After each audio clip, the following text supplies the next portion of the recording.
What's up, guys? Welcome back to kind of World of Tanks. No gameplay in this video. We're going over random events and dynamic cover in Recon Mission 2023, the new thing that Wargaming is trying to implement into the game. Whether it happens or not, we don't know. It looks like it will happen, but how it's going to happen might differ from what we see in this trailer. So understand that what you see might change. But anyways, let's get into it. World of Tanks has been advancing and evolving for many years.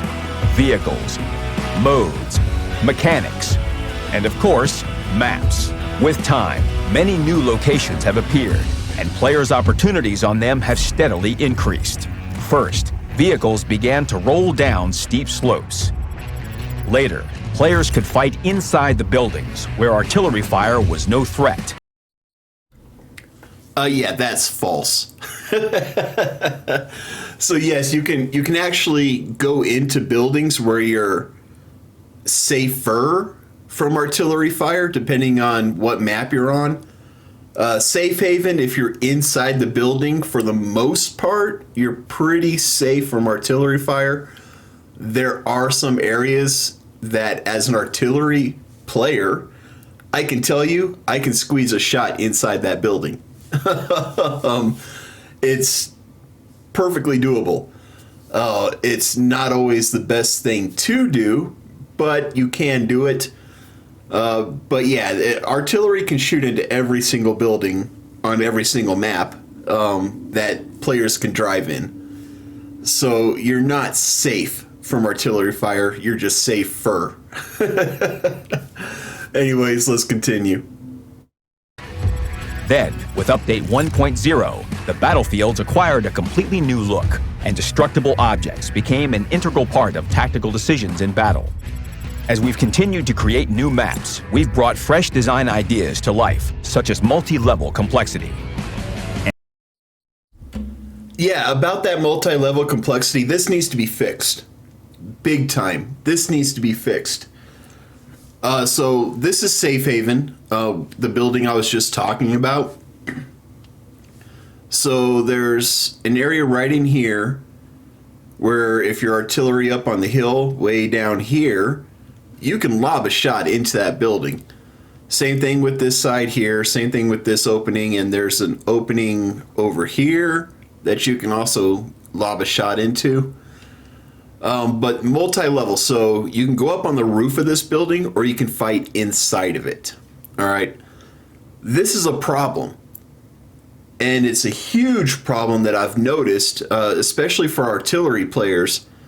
So when you're in the, not the overhead view, but like the arc angle view, when you go over here and say you want to hit somebody who's on top of the roof, the view tries to convert down to the ground level. So you're actually safer up here on the roof from artillery fire than you are actually inside the building fighting. It's just almost impossible to get a shot up on the building itself, on the roof, because of the way Wargaming has designed it. And if anybody at Wargaming is hearing this and you want video proof of that, let me know. I will be more than happy to send it to you. It is absolutely ridiculous. I've had so many matches where there are enemies up here on the roof, and I'm like, dude, no cover. That's a perfect target for me. So I try to aim in on those tanks, and my reticule tries to go down to the ground level. It doesn't recognize the roof as being an actual level for artillery players, and that sucks. Anyways, let's move on. And now, the game has reached a new stage in its evolution. Get ready for maps to change right in battle, offering a range of new tactical opportunities. Of course, these are important changes that require a careful approach. That's why we need your help thoroughly reviewing the concept of random events and dynamic cover in the Recon Mission mode. By design, random events and dynamic cover should create more interesting situations in battle, while preserving the gameplay basics. What you'll see in the upcoming launch of Recon Mission are just the first stages that we're ready to release for testing. It should be enough to evaluate our general ideas so we can improve the visuals later.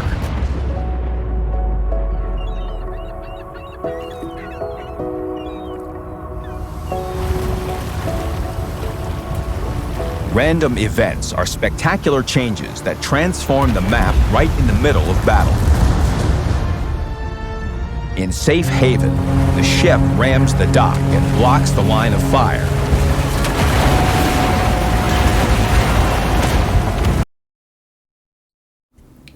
That's actually a pretty cool idea because where they're showing this on this map, there's a huge bottleneck there. Absolutely huge. Where you'll have tanks over here hiding behind this door. This door is destructible. So they'll hide on the wall and they'll kind of side scrape or peek out while there's a wall over here and a door as well where the tanks, it's actually a ramp. So the tanks will peek up over that ramp and try to get shots off. And it just takes forever for either side to win. Unless somebody on the team, or a couple somebodies on their team, is smart enough to go around and flank them. That rarely ever happens, by the way. But yeah, this is just a huge bottleneck right here. So basically eliminating that bottleneck and forcing the players to go around, I like that. I like that a lot. The plane crashes into the bunker, blocking the pass between the bunker and port. Same issue with that. There's a bottleneck that happens right in here. Every single flippin' gameplay on this map. There's always a bottleneck over here. There's always one right here. And it takes forever for somebody to win a side. It takes forever. And the bombers destroy the bridge in the field. That's not really much of an issue. Nobody ever goes on the bridge because it's a death trap. If you're driving on that bridge, you're going to get lit up so quickly that you won't even get halfway across the bridge unless you're in one of those wheeled vehicles.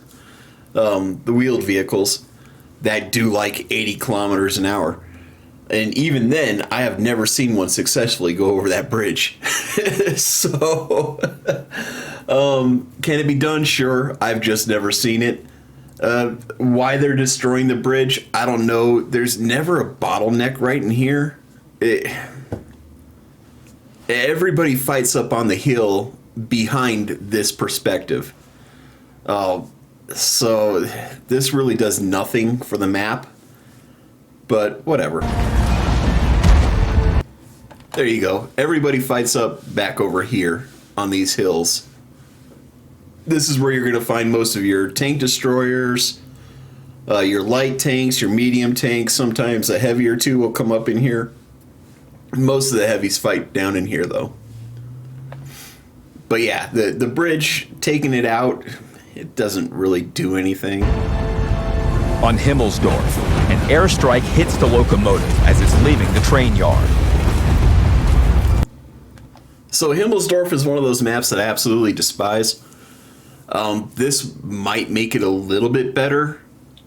Right here, like, people like to hide along this building here.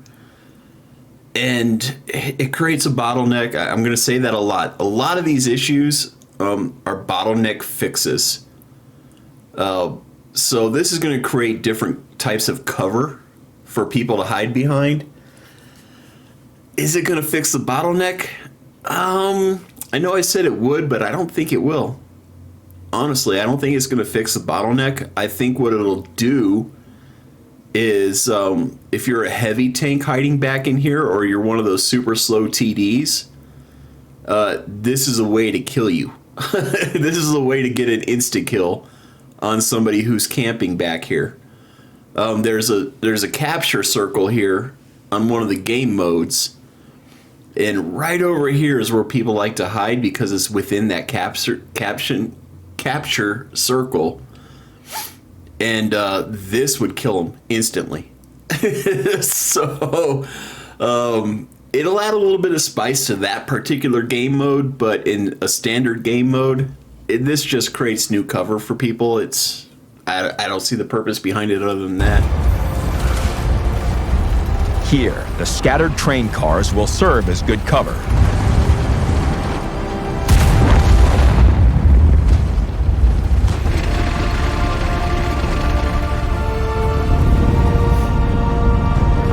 A falling Zeppelin changes the landscape on the central square and Tank Alley.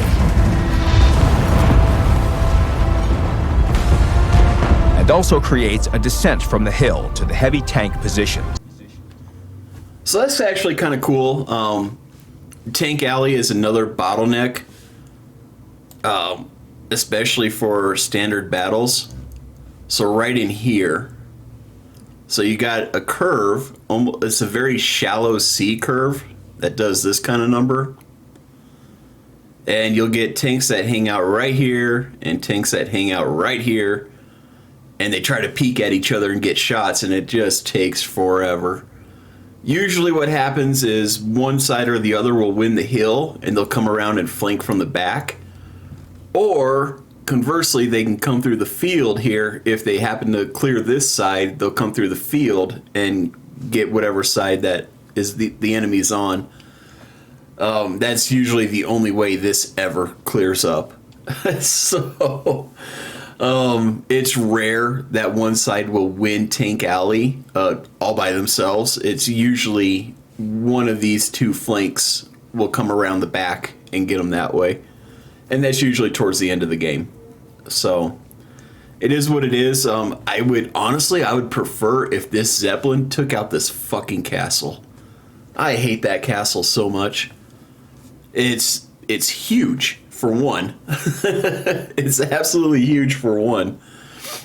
And if you're playing artillery, you can really only hit on this front side of the castle here. You can't hit anything behind it because the castle is so damn big. I would love for that Zeppelin to take out the castle, or at least half of it. Where they create a new slope coming down instead of having to go all the way around a flank. I don't think that's going to be utilized as much as Wargaming thinks it will.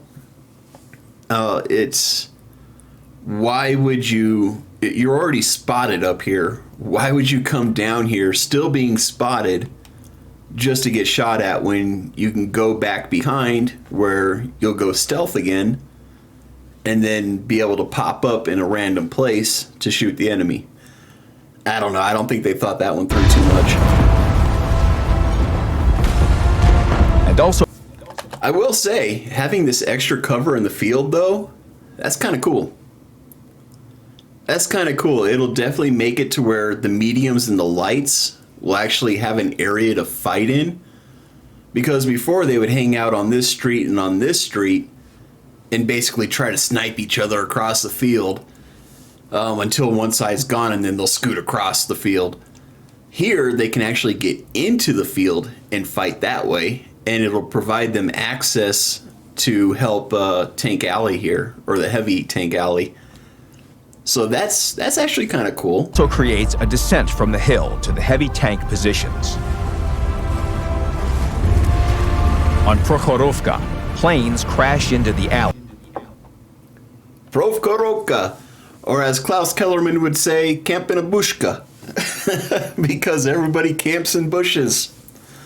Let's see how they change this. So it looks like we got planes crashing. And a hill. Okay. Scorching part of the bushes, but also creating new cover.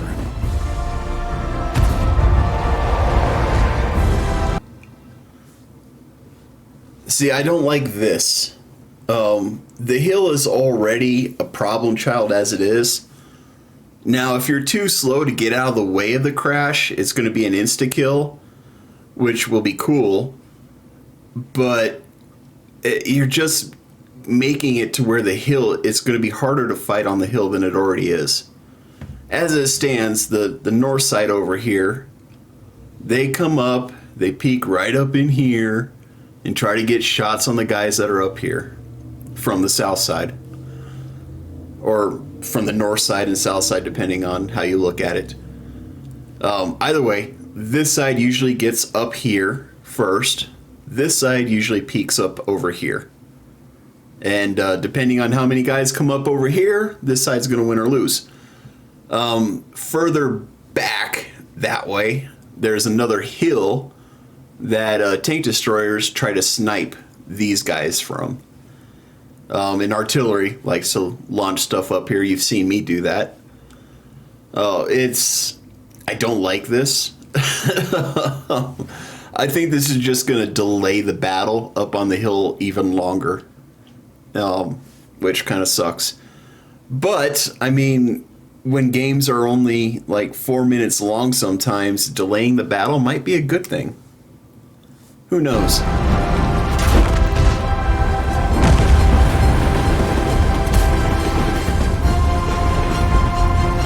The train at the center of the map also derails, allowing several tanks to find cover behind its crashed cars. I love that. I love that the train's gonna move. Because as it stands right now, that train is just a huge flippin' blockade for fire. People will hide behind that damn train, and it's almost impossible to get a shot on them. So now that the train moves and even crashes, game on, guys. Game on. The center of the map is no longer going to be a safe haven. It's not going to be a safe haven. I love that.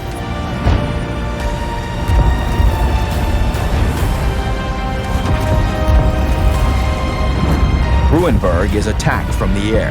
The bombs destroy several houses in the village, creating convenient cover.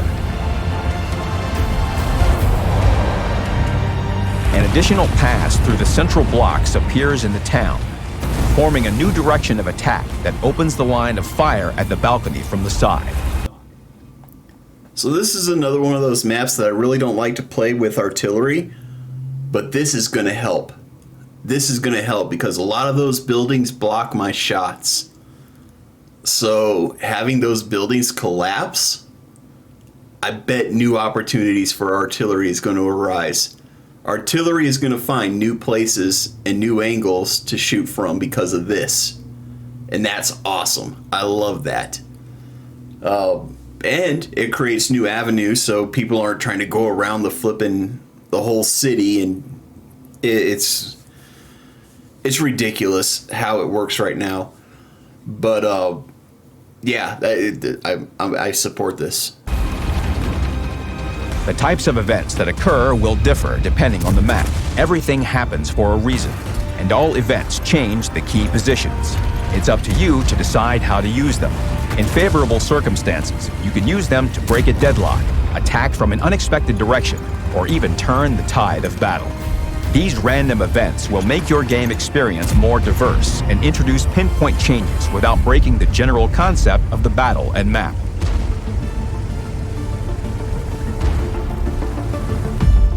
Right before each event, you'll hear a warning sound and see a red zone with a timer. Staying inside the zone is fatal for your vehicle, but pay attention when retreating. Try not to expose yourself to enemy fire, and you'll keep your tank safe. Depending on the zone, you'll be given a certain amount of time to retreat. Since we're in the testing stages, staying in a zone will result in full vehicle destruction. I think that needs to stay.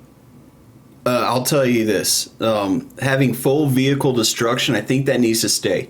No tank is going to survive a flippin' bomber landing on it. It's just not going to happen, dude.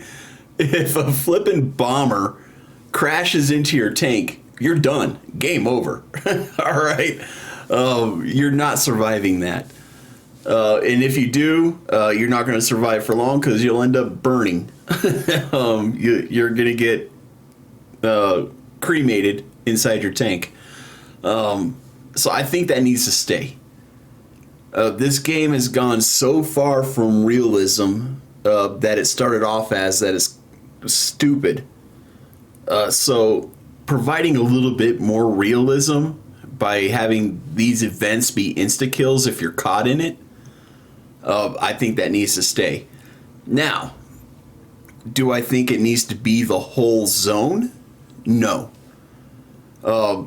Like, for example, it looks like we got a little depression right here. If you're right up against that depression and that plane comes in, hits the ground here, looks like there's a little hill right here, it's going to jump up and probably go over your tank.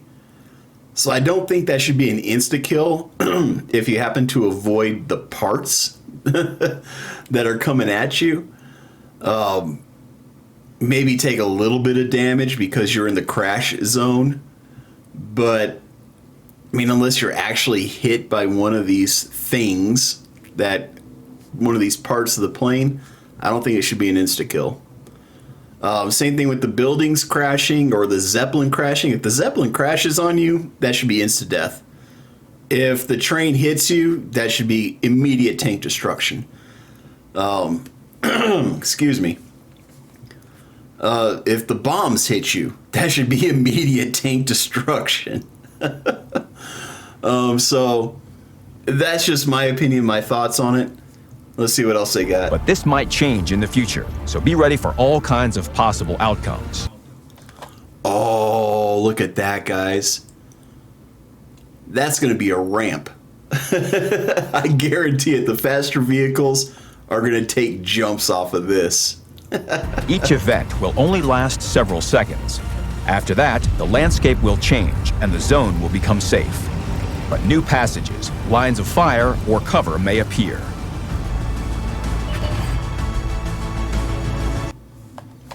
Right there, if you were a faster and heavier vehicle, you come up right up on this guy, you land on top of him, damage, possibly kill him.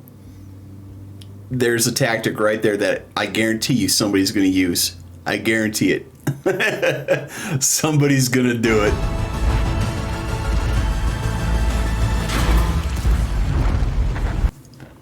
What I don't like about this, like what they're showing here, with him hiding behind this wing, he's essentially now hull down, which means the enemy cannot hit the hull of his tank. They can only get the turret.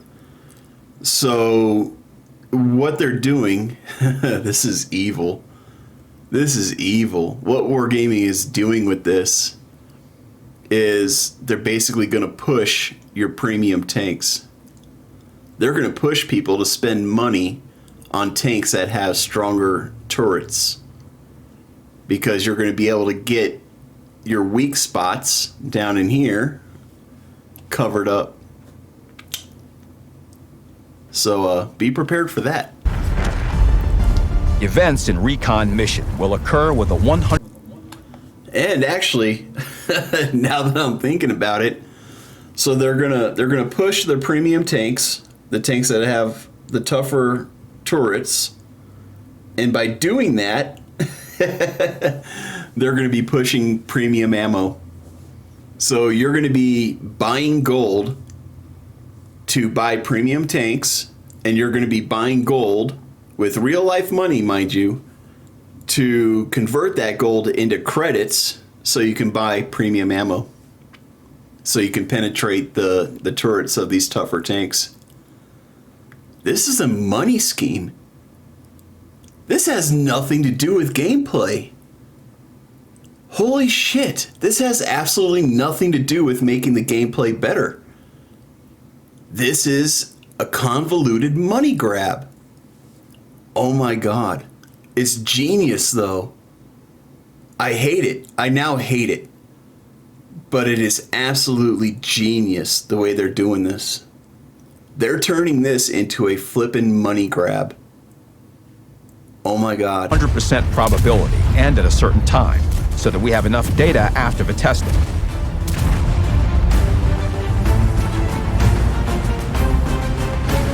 But in the future, events may happen at different stages of battle depending on a number of factors, such as the battle time or a certain in-game situation. Or they might not happen at all. That's why they're called random, after all. We plan to make these events an integral part of the map design, their balance, and the gameplay process. So, for now, there probably won't be an option to turn them off for random battles. there will never be an option to turn them off for random battles. I can almost guarantee that 99% certainty that you will never ever be able to turn them off for random battles, because this is a way for them to make money. Oh my God. If you're able to turn them off, it's going to be like the map exclusion stuff, where it's only going to be available to like the Premium Plus subscribers. Watch.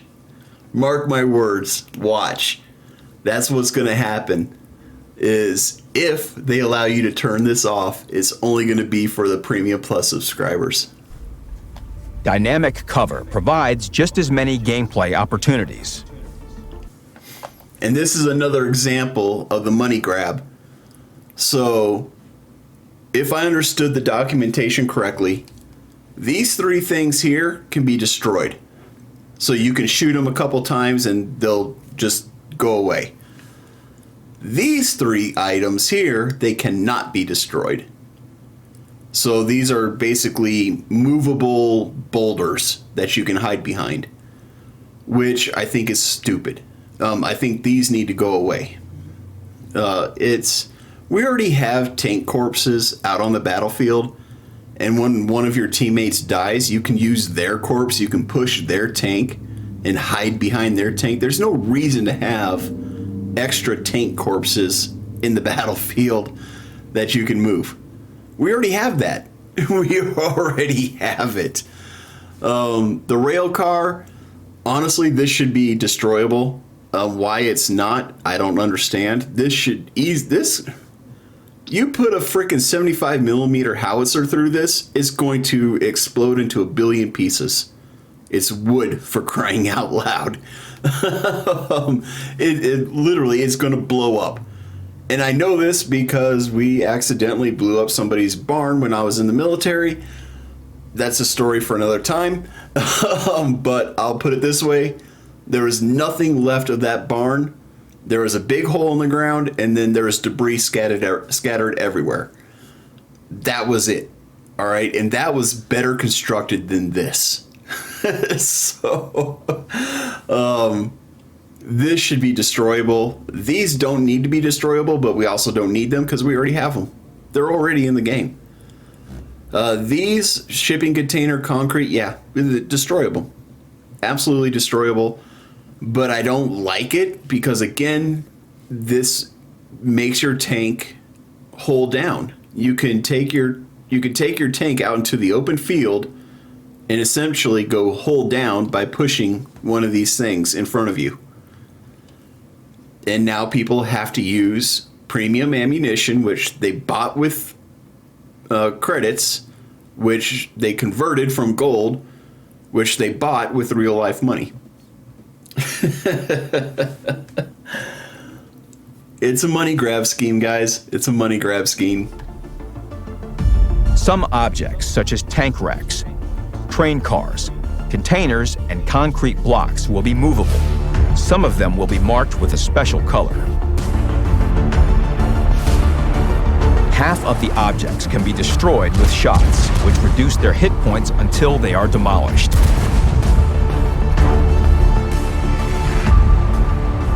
By looking at them, you'll be able to tell how much longer they have left.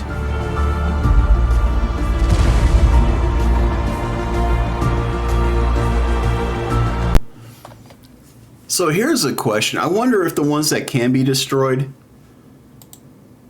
if it depends on the size of your round. So will 5 shots from a light tank destroy it at the same rate that 5 shots from a mouse will? Or will the bigger calibers destroy them quicker? That's what I want to know. Because if it's at the same rate, then these are really stupid. But if a higher caliber can bust through them in like 2 shots, then it makes sense. I guess we'll find out.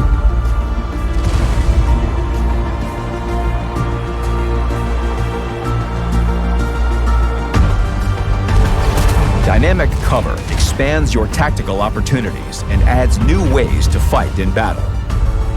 It also allows you to attack from unexpected directions, all while covering yourself or even your ally. Not really. Seeing the corpse of dead tanks move while I'm playing artillery tells me exactly where a tank is at, even if they're not spotted. So as an artillery player, that's gonna be actually kind of nice, because all you're gonna have to do is scan the map and look for one of these objects moving, and boom, there you go. You know where that tank is at, and you know where to aim. Aim either to the side of that object or just behind it, and you're going to tag the enemy as an artillery player. So I don't know if using those is that really going to be that smart of a move, especially if you're not spotted.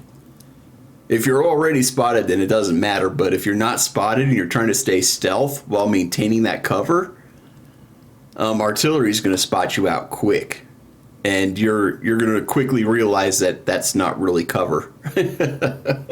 You're going to realize that just made you a target.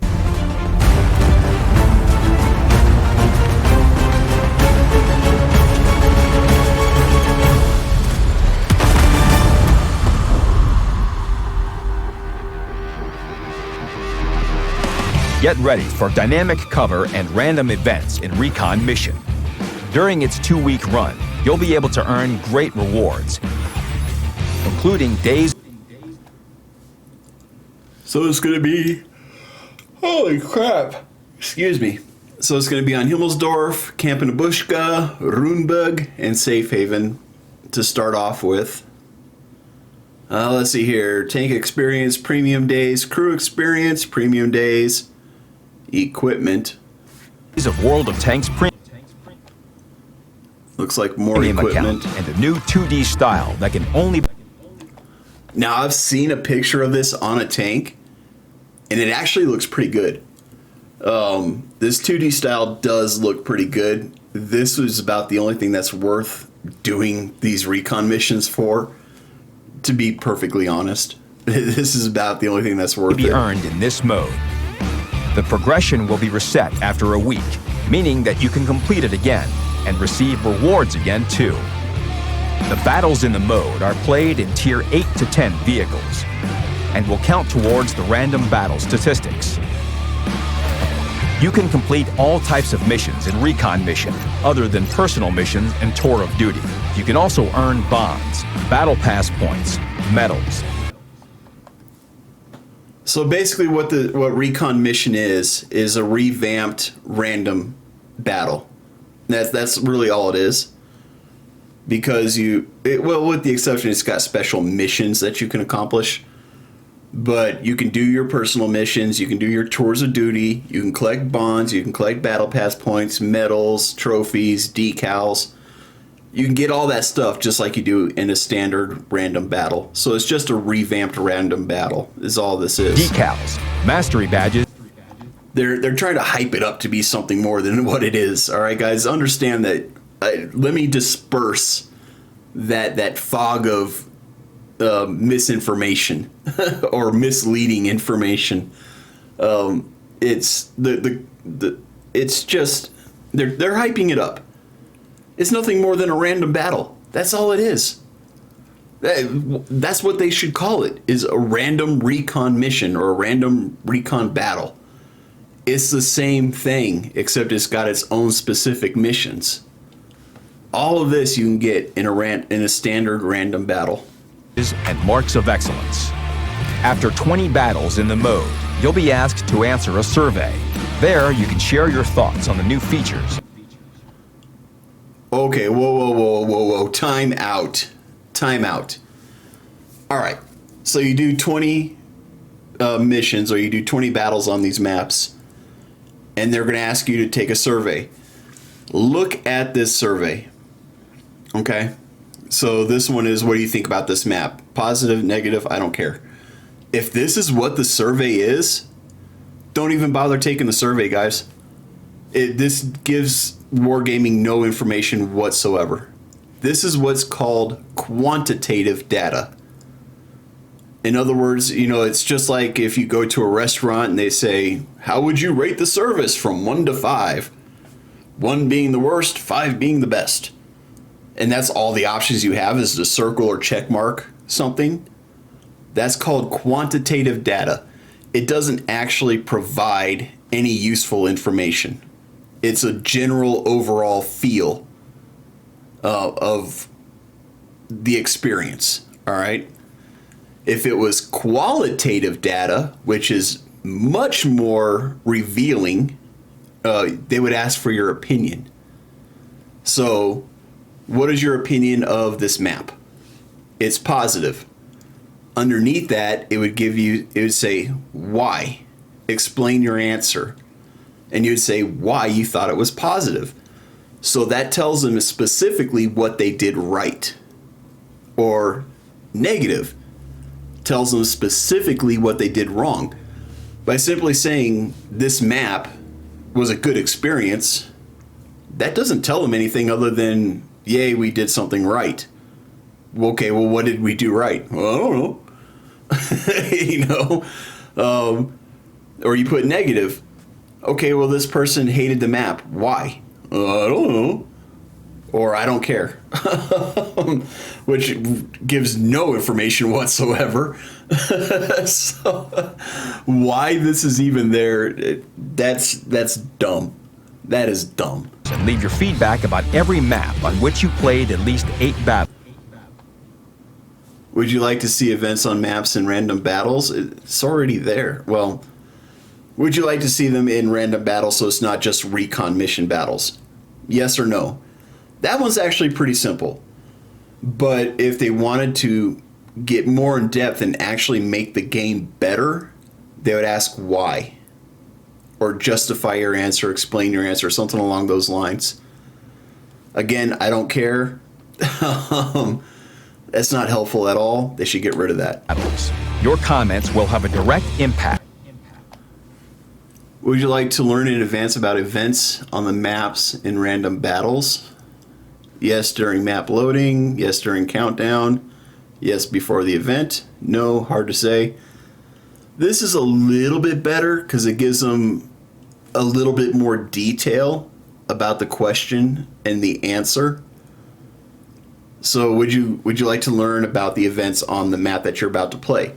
Yes, I would like to know it, but I don't need to know it. Well, I would like to know it during the loading screen. Okay. Yes, I want something to pop up during the countdown. Okay. Yes, just before the event. Which that seems stupid. You're going to be reading about the event before it happens, just before it happens. That's dumb. Why anybody would want that is beyond me. No, I think that would be my answer.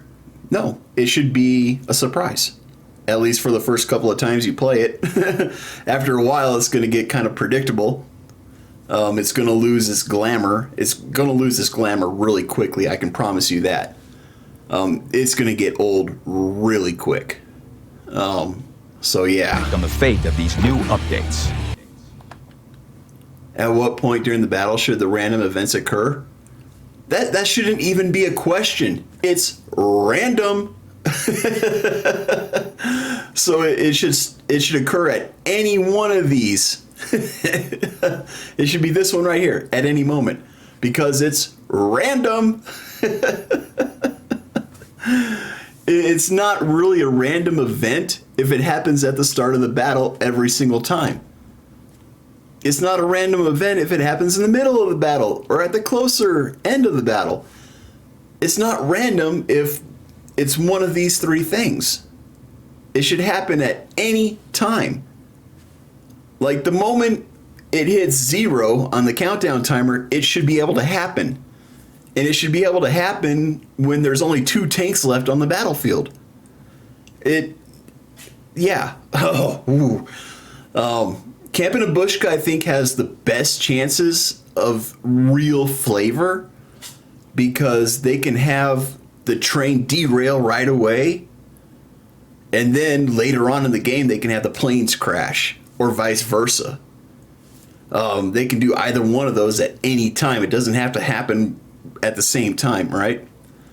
So I think that one right now has the best opportunity. Safe Haven actually is also another one. You got the ship, and then you have the bombs that destroy the building. So those two events should happen separately at different times in the battle.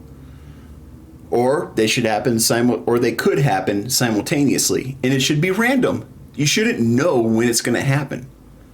That's the whole point of it being random. All right, moving on. In the future, you can expect other implementations of the new generation of maps. But for now, we need you to evaluate our ideas for random events and dynamic cover. We may make some dramatic changes before the final release, so Recon Mission is an excellent opportunity for you to influence the future of the game. My honest opinion, don't implement it. Just don't. Unless you're going to make it truly random, don't even bother. And the reason being, like I said, is if it's going to happen at a set time, it's going to get really old really quickly. So if you know that, 2 minutes after the battle begins, that the planes are going to crash, nobody's going to go into the area where the planes are because they know the planes are going to crash there. Or they'll be camping out nearby, so once the planes do crash, they can go run into cover. So it needs to be truly random. Honestly, in my opinion, I don't even think they should have that dead zone or a little countdown timer to warn you that it's going to happen. I think it should just fucking happen.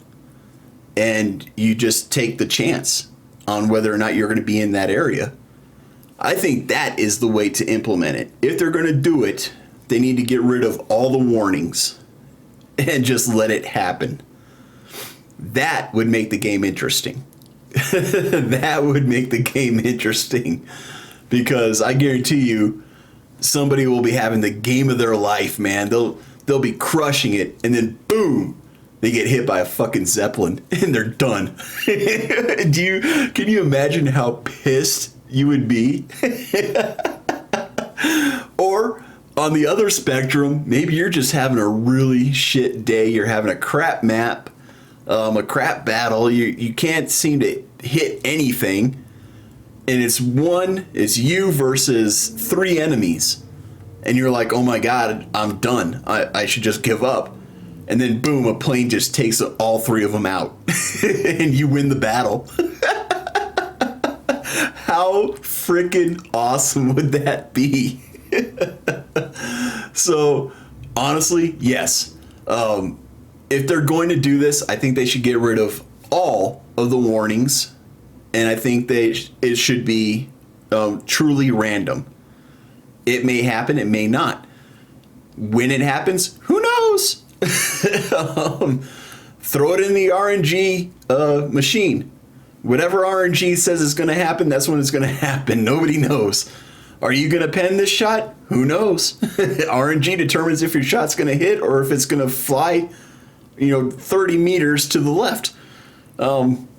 That's how they need to do it. They need to treat this just like they do the shot, the aim circle for RPG players.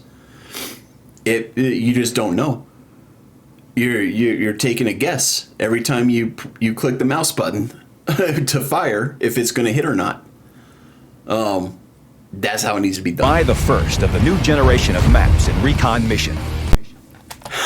See, that's no warning about this would be awesome because you just saw 2 tanks, boom, crushed. They're out of the match, done, game over. Go back to the garage. It's war, baby. You never know what's going to happen. And I know, I've been to war. Shit happens all the time. Like, you can have the best plan in the world. One small event will change that plan to where that plan is no longer usable. You might be trudging along on your patrol and boom, half your fucking platoon's gone. Just like that. No warning. They're just gone. What do you do now? Right? This is a war game, so they should treat it that way. These random events should not have a warning. The bridge collapsed. Boom, you're done. At least you know that the bridge collapses, so you know to avoid it. But I mean, do you take the risk or don't you? I think that's all part of the strategy, and I think that's how it should be done. Earn rewards and share your feedback. Good luck on the battlefield, and look up from time to time. All right, guys. Well, that's it.